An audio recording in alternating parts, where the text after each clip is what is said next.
দাঁড়াও, তিনবার খালি। বাড়ি হচ্ছে মুর্শিদাবাদ। হ্যাঁ, আমরা থাকি ওই রেশমিতে কাজ করি। রেশমি জানো তো? হ্যাঁ, দাদা থাকে এখানে, দাদা বাড়ি। আমাদের সামনে অ্যাকচুয়ালি তো একটা প্রবলেমে পড়ে গেছি আর কি। প্রবলেম বলতে মানে বাড়ির সমস্যা আর কি। বাড়ির সমস্যা বলতে তুমি যেমন ধরো বাড়িতে যেমন অনেক সময় ধরবে ভূত পেত আর কি। হ্যাঁ, মানে ভূত ফুত থাকে না যে, হ্যাঁ কঠিন জিনিস এগুলো। তো ওইটাই প্রবলেম। বাড়ি থেকে কল করেছিল, আমরা গেছিলাম আজকে খড়গপুরে, একটা তান্ত্রিকের কাছে।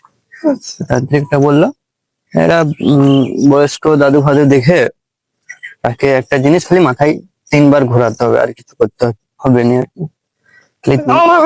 হ্যাঁ, ওই জন্য থাকবে দাঁড়াও, লেবু আছে।